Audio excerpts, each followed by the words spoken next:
Hi, this is Kathy from Gadget Stop 321, and I've got a number of nibs that put down a broader line when writing in the regular orientation, but then a finer line when writing in reverse. But I've always wanted a nib that did the opposite, so today I'm going to try to make my own reverse Fude nib. I've collected everything that I think I'm going to need for this project. I'll be using a Jinhao X750 to hold the nib as I'm bending it and adjusting it. I used a protractor to measure my writing angle so I know how far to bend the nib. I've got some pliers and I'm going to be putting tape on the working end of the pliers so that hopefully I don't damage the tipping as I'm bending the nib. I've got a couple of whetstones that I got from my dad that he used to use for sharpening knives. This one has a rougher side and then a smoother side. This one is even smoother still. And then I've also got some 1200 grit micro mesh. I'll be using Waterman Serenity Blue to test the nib as I'm tuning it. And I've got a bottle of water here that I always keep on my desk. Today I'll be using it to wet the nib as I'm grinding off the tipping on the back side of the nib. And I've also got a little loop that's always good to have around whenever you're checking your nib or making some adjustments. And I've got a tissue handy. That's always good to have on hand regardless of what you're doing with your fountain pen. And when I get done, and if this all works out, I'll clean out the nib and then ink it up with something more fun. The nib I'm going to be working with today came in a set of nibs that I ordered off of eBay. They were described as Penbbs replacement nibs. Now, I've determined that my regular writing angle is right around 45 degrees. So I'm going to remove the stock Jinhao nib. And these are just friction fit in, so I can just pull it out. And I'll replace it with this Penbbs replacement nib.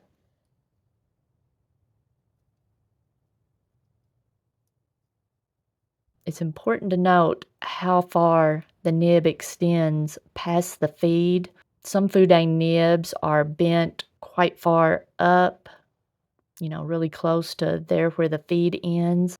I want a decent amount of variation between the reverse and the regular writing, but I don't want too much.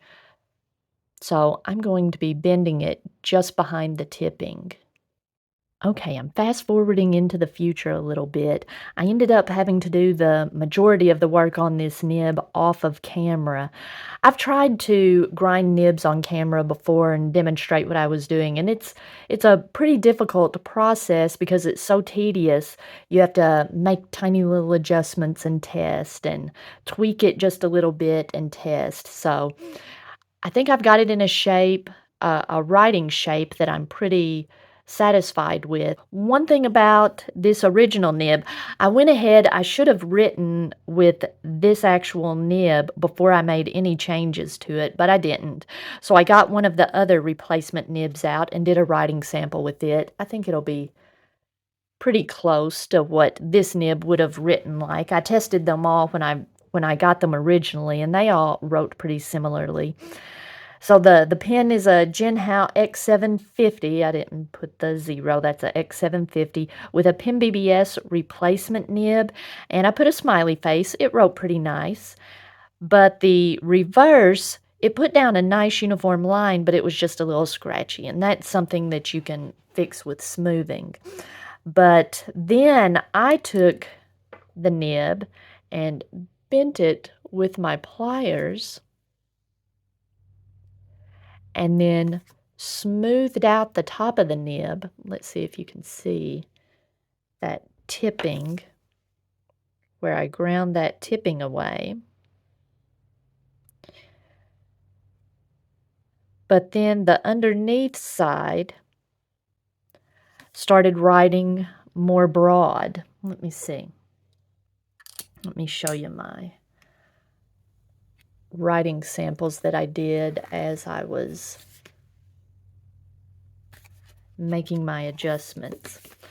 So right after I bent the nib, it was writing pretty dry. And because my pliers were so wobbly, the nib was out of alignment, and a realigning a nib that is out of alignment is a difficult enough job. When the nib is bent, that was very difficult to straighten out. Now, my reverse and regular writing weren't far enough apart. I wasn't getting any noticeable line variation. So I had to start making adjustments to the bottom of the nib that was doing the regular writing. I had to kind of take some material off the sides. And what I've ended up with is this. That's about the amount of variation that I wanted, although I wish I could take both of these down a size. My original nib that I started out with, I wish I had had a finer nib, but for a first try on something like this, I guess a bigger nib was better to work with. So I've cleaned out the nib and inked it up with Cheerio Water Bus. So let's take a look at how it writes now.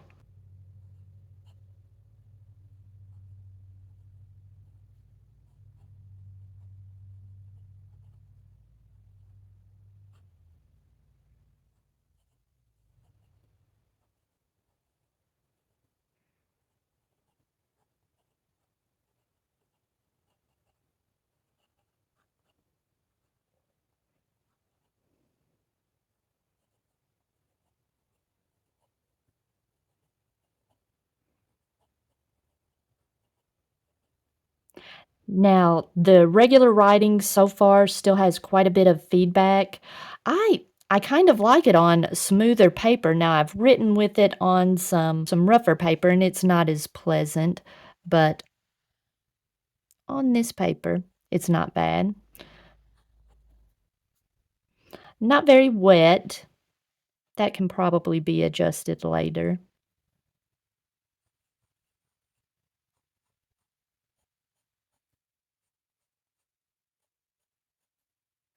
Now, this is just the regular writing. Now I'm going to flip it over and see how the backside writes.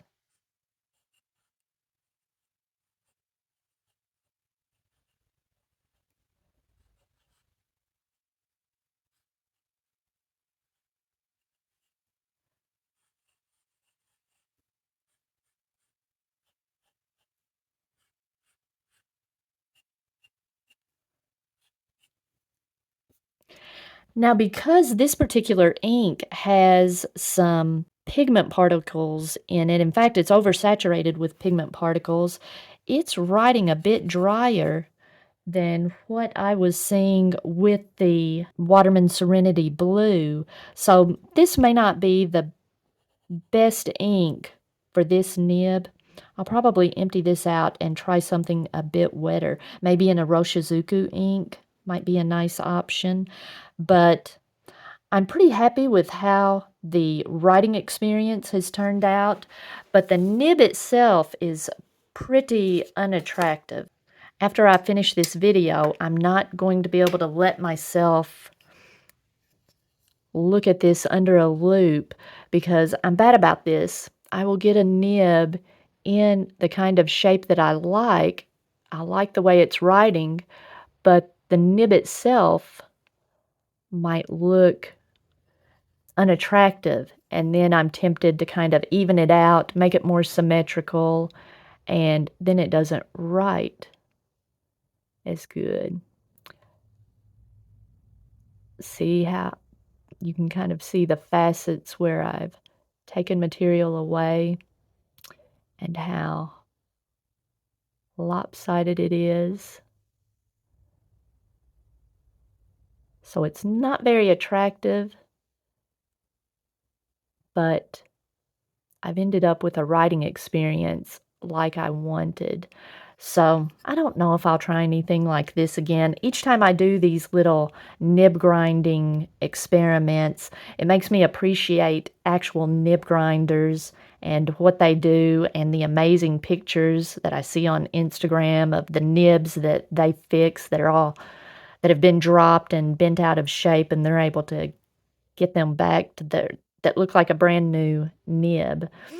So this might be something that when I'm ever able to go to a pen show, fingers crossed, hopefully I can go to the St. Louis Pen Show next year.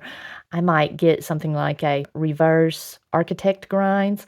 That may be more along what I'm looking for because those I don't think make as broad of lines as this one that I've made. It might be a reverse architect might be more appropriate for the way I actually use a pen. But this looks like it's going to be fun for playing around with some ink. So I'm going to put a few layers of tape on both sides of my pliers.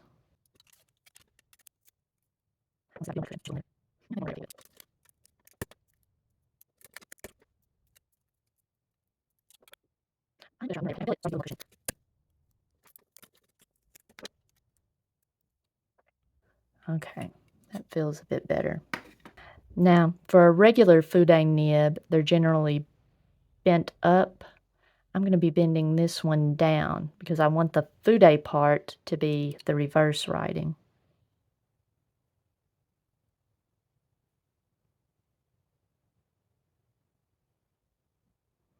And I'm not going to rush this.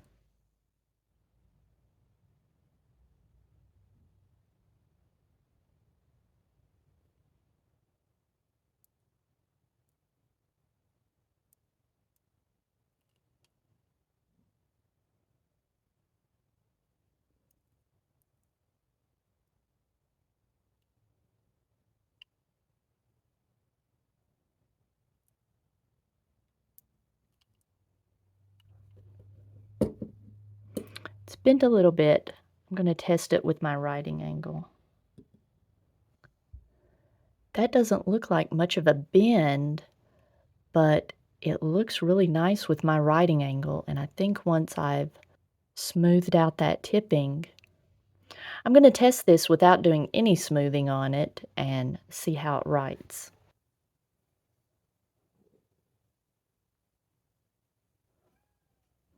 Okay, let's see what we're working with.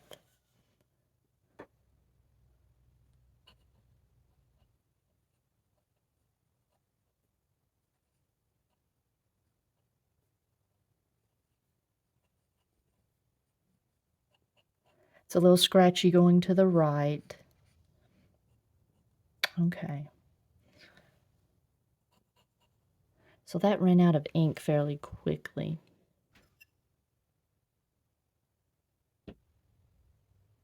Okay.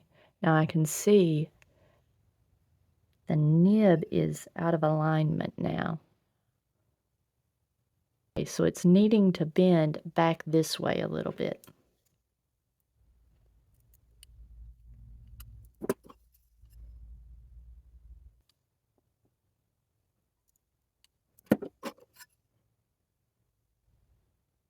I did watch a video where I think it was the nib sloth. He said you needed parallel pressure, some of that parallel pliers. You can see these are very cheap wobbly pliers, and I'm seeing that causes an issue because it doesn't apply equal pressure. I want to see if I can kind of straighten this up possibly by hand.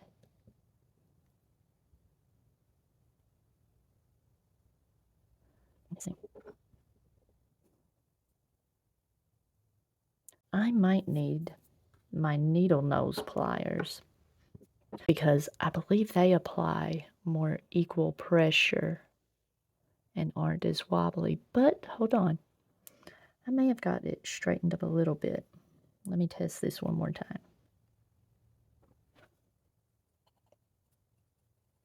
Still a little scratchy to the right, but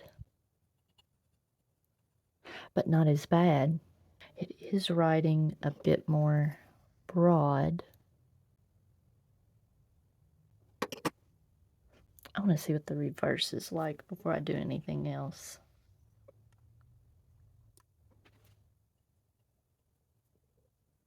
The reverse is very smooth in all directions. Wow, that surprises me. Now the regular. is more broad than it was. I kind of liked this line that it was putting down.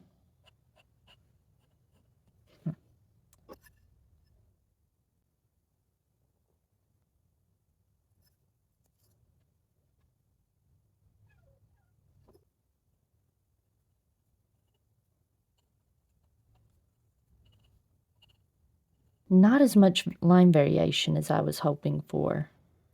I still need to straighten up that nib is going off to the left. I'm going to get some needle nose pliers. All right, something I've learned already is I probably should have used the needle nose pliers to begin with. They're less wobbly. I was thinking that the bigger surface area would be better for bending the nib, but I wasn't taking into account how wobbly these pliers are. So I'm going to put some tape on these and see if I can straighten up that nib. It's not too bad. It's just, you can see it's going to the side just a little bit, but on something like a nib, that makes a big difference. Okay, let's see how this works.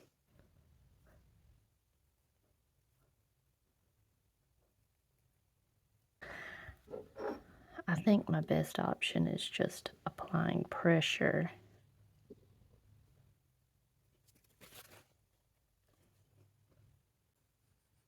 Okay, I'm just testing the smoothness right now before I put any more ink on it. Yeah, my regular writing is much wider than I wanted it to be. I think I've damaged the tipping.